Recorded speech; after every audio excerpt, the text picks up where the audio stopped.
Hello, everybody. Josh Brown here, back for another great episode on Franchise Euphoria. Well, today's episode is brought to you by IndieFranchiseLaw.com, a leading resource in the franchise space to help you if you're considering buying a franchise, turning your business into a franchise, or growing your business through a licensing or franchise structure. So go on, check it out, IndieFranchiseLaw.com. I think you'll find a lot of valuable and free information as you continue to kind of weigh franchising and licensing and the growth of your business. Without further ado, I hope you enjoy today's episode. On today's episode of Franchise Euphoria, I've got Scott Talley, who is the founder of the Network in Action franchise. Scott noticed traditional networking groups spent a lot of wasted time discussing the same topics at each meeting by having to constantly discuss referrals, introduce members, and not actually getting to the networking part. Building relationships and connecting with like-minded business owners is the foundation of a successful networking group. And Scott felt there was a disconnect. Combining the building blocks of LinkedIn and a traditional group, Scott streamlined the innovative use of technology for group members to network and pass referrals virtually. With the app, Network in Action is able to focus solely on the member experience, allowing them to post about their business, make referrals, and communicate with members in an instant. Scott created a culture where positive actions are validated and members can rely on technology to represent their business, allowing themselves to focus solely on building relationships. I talked to Scott about this in particular, the idea of building relationships and how his franchise, which now has 58 locations across the country, really focuses in on that and how he's learned to utilize that to build his franchise business. Without further ado, I hope you enjoy this interview with Scott Talley. Hello, Scott. Welcome to Franchise Euphoria. How you doing? Doing great. Thank you for having me. Appreciate it. Well, I'm excited to have you. You're the founder of Network in Action. You know, networking in business is always something that is super important. It's vital. It's like one of those things that's a constant. It never goes away. Yeah. And there's so many different ways to network these days and in general. So tell us about you and then tell us about how you came to be the founder of Network in Action. Well, I am the third born of an extremely dysfunctional Irish Catholic family of 10. As I decided, since I couldn't have the kind of relationships I wanted to in my family, I would go create a business and make a living creating relationships. So that's a joke, but metaphorically, Network in Action is all about helping people build relationships that last a lifetime and turn that into growth in their business. Well, and tell me about your background. Tell me about what led you to do all of this. I'm a terminal entrepreneur, so that nobody would hire me.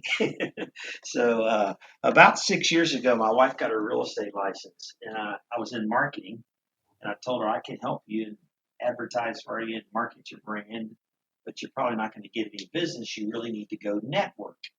And so that led to a discussion about where you could find a networking group that had professionals in it, didn't waste a lot of time, and was efficient. And we found that there weren't anywhere in the country, really. And so we created the Network in Action model, which is a monthly networking meeting versus weekly. And we require that 90% of the people in the group be business owners and decision makers. Well, do you put people into different groups based on what type of businesses that they have? Yeah, so like most traditional networking is one person per industry. Network in Action follows that norm. So there's only one person per industry. But instead of the marketing person for the real estate office, we have the realtor. Instead of a salesman for the CPA's office, we have the actual CPA. So it puts together a group of professional people who typically are hanging out with other professional people. It just makes for a different experience with networking. And it's the idea that, I mean, you're going to meet these people who they themselves then have a network that you can potentially tap into once a relationship is formed. That's a great point. Yeah. A lot of people will look at a room, they'll visit a networking group, and they'll say, well, I don't think anybody there can help me. And I always remind them that there's no possible way you can know who they know. So one of my neighbors on the left side is one of the biggest commercial builders in Houston. And I refer him to a lot of people because we're good friends and he trusts me. But he doesn't sit in the networking room with us. So what people are paying for when they join a networking group is access, right? You're paying for access to the tribe of people I put together that are there to help each other. And everyone makes a commitment to do that. And if the leader puts together a great group of people, then everyone's going to succeed. But it starts with camaraderie, right? Because I mean, if I join a group and I just meet people, I'm not just going to open up my network until there's a trust there, Absolutely. until there's some sense that who I'm introducing them to, there's going to be a mutual benefit there, right?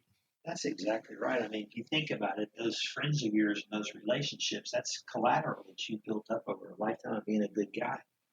And we don't just give that away to people. It's valuable. And that's why, if you think about LinkedIn, historically started as a networking site and now as a hiring site.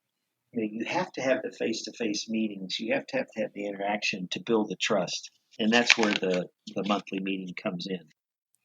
Well, so yeah, tell me specifically. I mean, we know so it's monthly, and you bring particular people in from the businesses.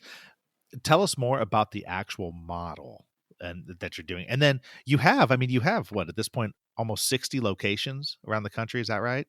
We just closed on our 60th location in 16 states in our first 5 years of franchising. That's awesome.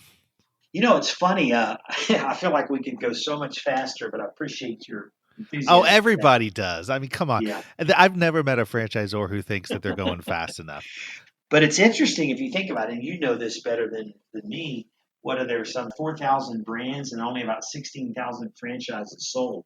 So that means you should plan on your average franchise, getting 3 or 4 a year. That was shocking to me. I thought everyone was McDonald's and UPS and No, and no. Well, but the thing is too, every franchise is different. And so, well, first of all, I mean, it depends on which system you're a part of, what industry you're in, right?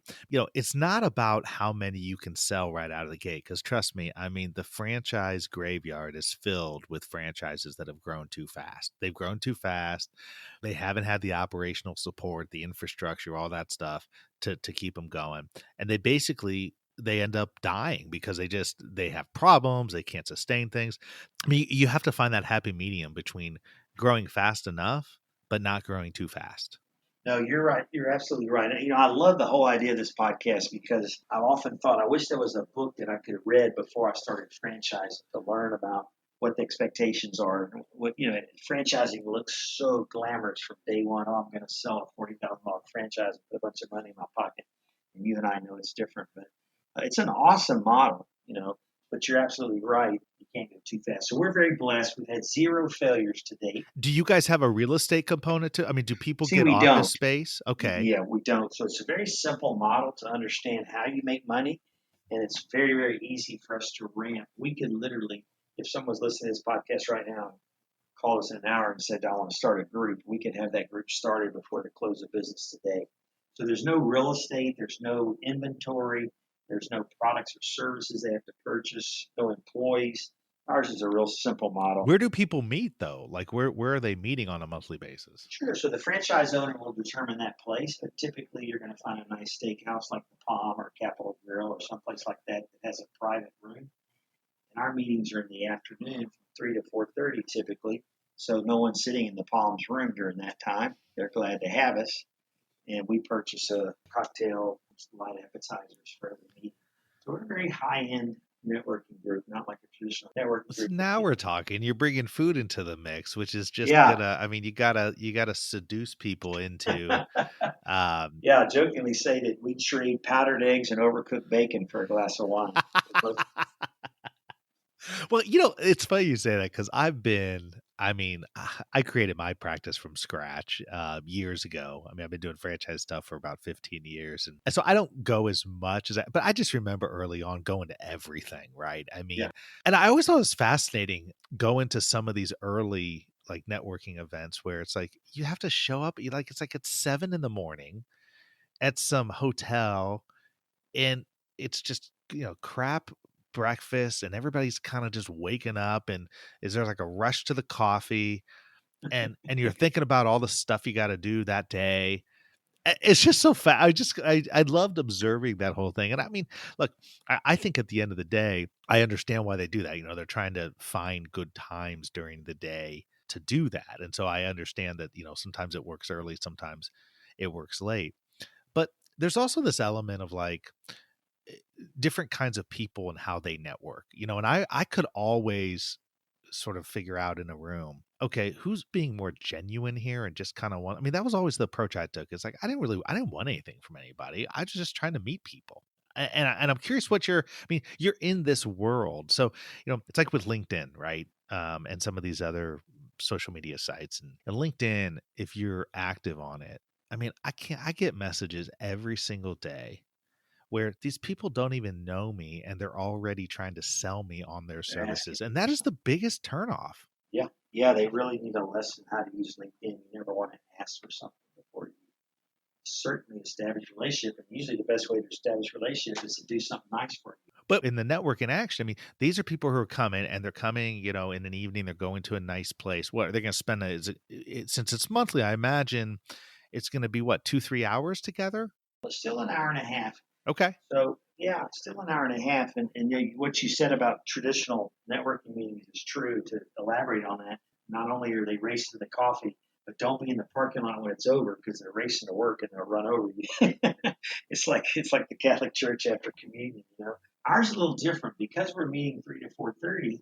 It's not unusual for 60 or 70% of the population to stay another hour or two and visit, stay out of the traffic, that kind of thing. So everything we did was very intentional about changing the way networking had been offered. So there's hundreds of opportunities to network out there in networking groups, but they pretty much all follow the model of a weekly meeting where the members bring their friends to become members. And that's the biggest difference with what we do. With us, the franchise owner brings the members.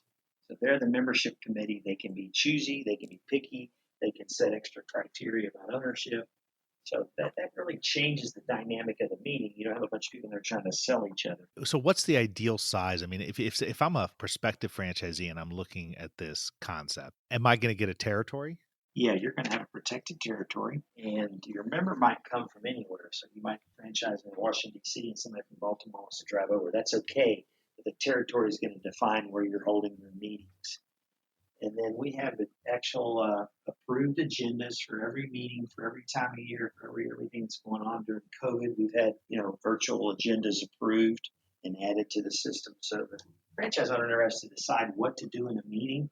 That's all something very different about us.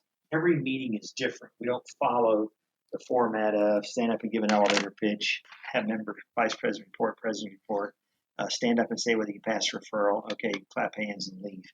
Our meetings are very different. They're always involve movement and they involve an added value that the business owner leaves with of some type. So it becomes sort of more of a mastermind group as well as a networking group. Well, that's what I was going to ask you. I'm so glad you went there. I mean, that was a great segue. I mean, because I'm very familiar, and I think a lot of people are familiar with mastermind groups, Sure. and essentially, it's a group of people who are trying to accomplish different things. I mean, I've been a parts of one that are business mastermind. But what's the difference between a mastermind and a networking group? Yeah, so mastermind is typically more educational, benchmarking, see how I'm doing vis-a-vis other people in the area or in the field, and we might take a topic like social media or whatever. Where networking is more about let me build a relationship so that I'm sitting in the stands at my kid's baseball game and somebody says, I need a new CPA. Hey, I got a good friend that I can introduce you to. So networking traditionally is more about helping you grow your business with what I would argue with anyone is the least expensive marketing in the history of American business. I have sold it all. I had a yellow page company that evolved into all kind of online marketing. There's nothing as affordable as networking because once I establish that relationship with you, you're going to refer me for the rest of your life, whether we're in a group together or not. Well, and how do you? I mean, you touched on this a few minutes ago. How do you keep the meetings fresh? Like each, so they're not doing the same thing each time. Well, we've been very lucky. When we first started the company, we created 11 agendas that run the first 11 months in every franchise in the country.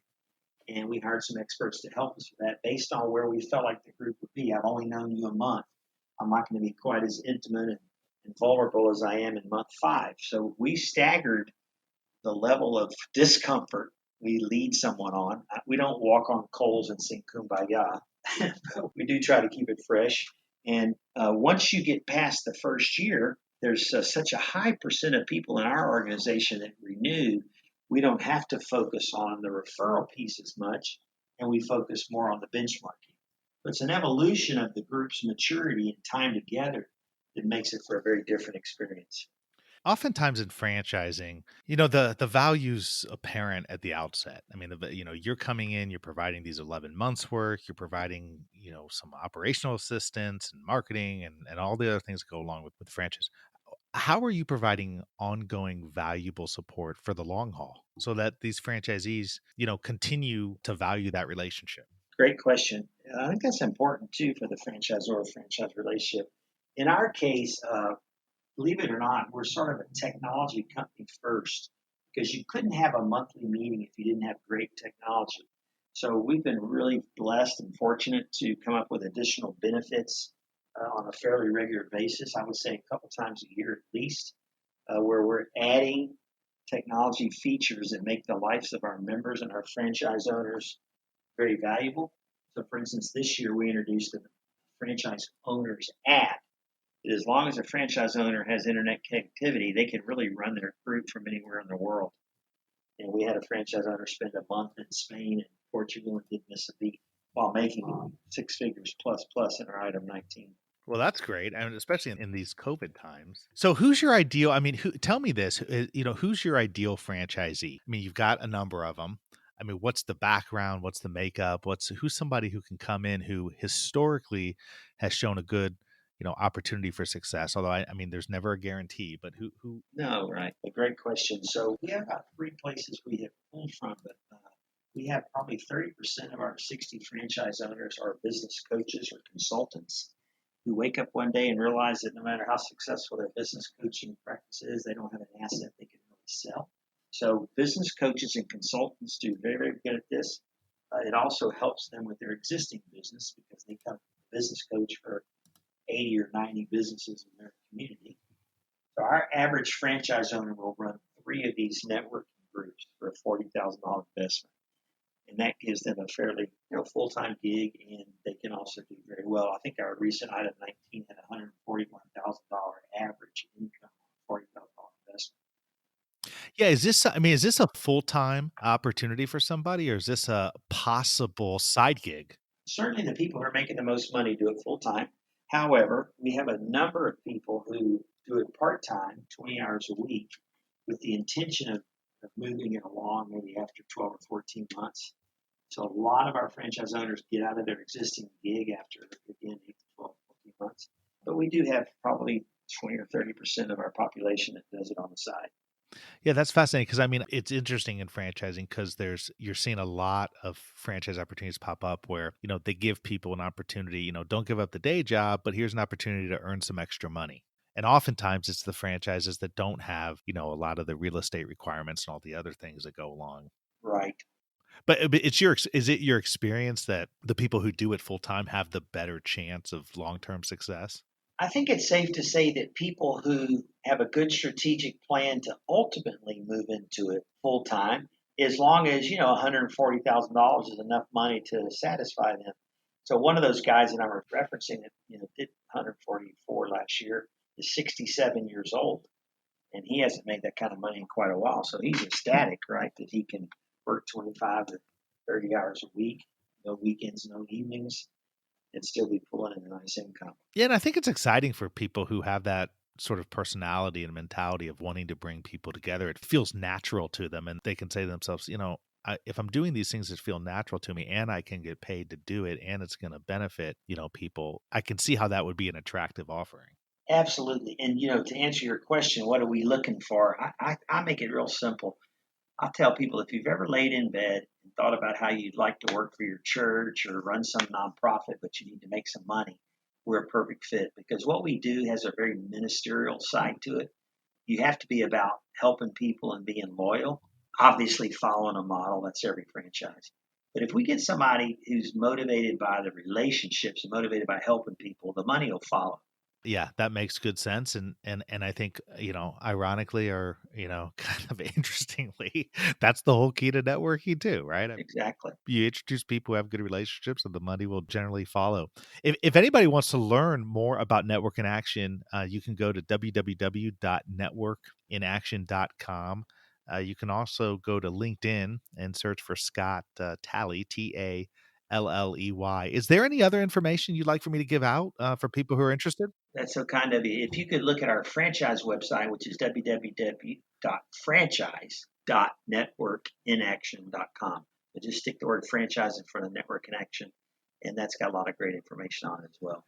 Well, thanks so much for coming on and sharing about it. I mean, it's definitely, a concept that in this day and age, with people sort of being able to do things remotely and all that is definitely of high interest. I appreciate you coming on and sharing about Network in Action. Well, thanks so much for having me. You're doing a great job. Congratulations on your success. Thank you, Scott. Take care. Okay, thank you. Bye bye. Thank you so much for tuning in for another episode of Franchise Euphoria. If you enjoyed this episode or have enjoyed the podcast in general, I would really appreciate it if you could go to iTunes and leave me a rating and review. It really helps to get this podcast out to more and more people. So the easy way to do it is go to iTunes and in the search box, put in Franchise Euphoria. You will then see my cover art and you click on my smiling face that says Franchise Euphoria and then click on the link that says ratings and reviews. It's that simple, but boy, oh boy, does it mean the world to me when people leave ratings and reviews. And like I said, it really helps get the show out there. Once again, would love it if you would go to iTunes and leave a rating and review if you enjoyed this episode or other episodes of the show. And until the next time, happy franchising.